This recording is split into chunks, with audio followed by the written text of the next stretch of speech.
G'day guys, and welcome back to the brew shed for what is my third weekend brewing in a row.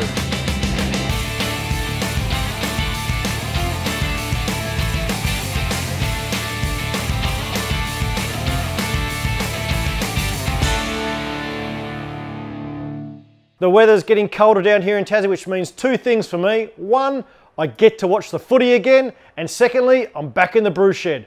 Hallelujah! Today I'm in here to brew a beer that reminds me of one of the reasons why I got into this whole craft beer thing, the American Pale Ale, or more specifically, the Sierra Nevada Pale Ale out of Chico, California. You know the general specs, ABV 5 to 5.5 thereabouts, IBUs in the 40s, and the colour 15 or so SRM. And of course, Cascade hops, the OG of hopping. Two new things I'm trying this week. One, Whirlpool Hop Additions with the Brewie. And secondly, the new delayed start functionality, which is in sort of a beta testing mode right now.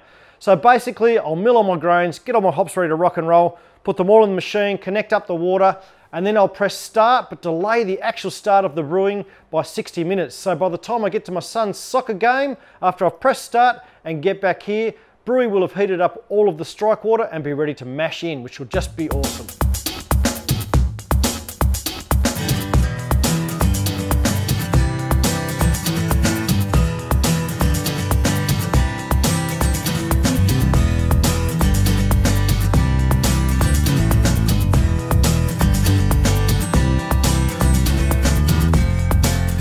So I really liked the idea of writing the recipe on the whiteboard the other day, so I'm going to stick with it, and I'm calling this one the Old and New Pale Ale. So keeping it pretty simple with this one, we've got Pale, Munich, Carapils and 80 EBC Crystal.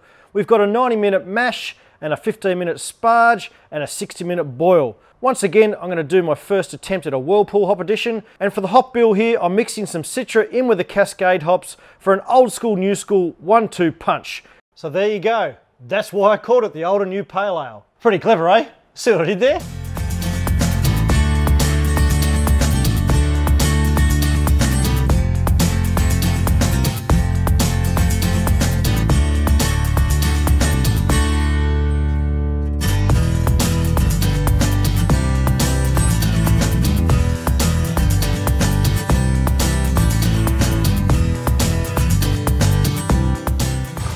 So the brew's ready to rock and roll. I've delayed it by 60 minutes so I can go and watch my son's soccer game, and I'll be back before it's ready to mash in.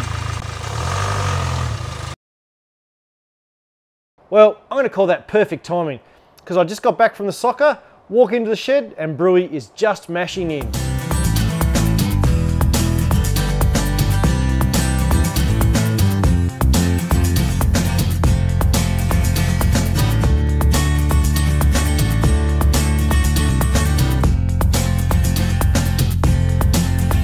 Another quick thing I wanted to show you is the Brewie app that is sort of currently in beta as well. The IP address of the Brewie, take that and put it into the Brewie app, and everything you can see and do on the screen of the Brewie, you can do from your mobile phone.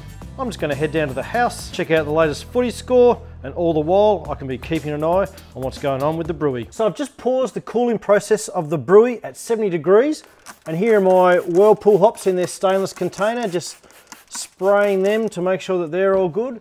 And then I'm going to put those into the boiling tank here for about the next 10 minutes.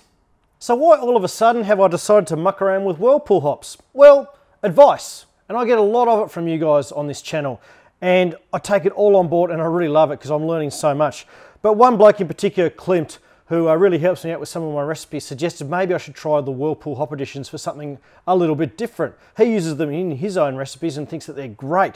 So basically the idea is that you get the wort down to about 70 degrees in the cooling process, and then you throw the hops in for about 10 minutes. Now this temperature, you're not getting any bitterness units, or absolutely minor. The majority of the stuff that you're getting out here are those good hop oils and all the flavour and the aroma that comes with that. And the idea is that maybe you might get sort of like a fuller flavour and aroma to your beer. So for me, I'm not sure, I'm trying it, hopefully it's going to work, but I guess as they say, the proof will be in the kegging.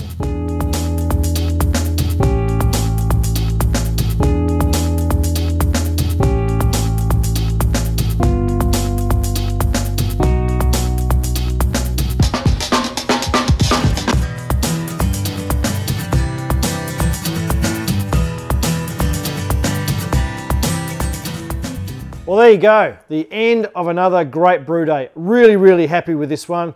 Recipe looked great. Citra and Cascade American Pale Ale, awesome. Loved the idea to add the addition of the Whirlpool hops. That was great, and that was really easy with the Brewie too. Speaking of easy with the Brewie, the delayed start mechanism was great. Allowed me to sort of get things sorted, go and see the soccer match and come back. And loved the Brewie app too, which is sort of still in development, but that's looking pretty cool as well. I've got high hopes for this beer, really have. So I'll look forward to tasting it, and obviously I'll share the video with you. So until next time, I guess all I've got left to do now is pretty much crack a tinny and pitch the yeast and put it into the fermenter for the night. So until we talk again in this great big craft beer land of ours, cheers to great beers.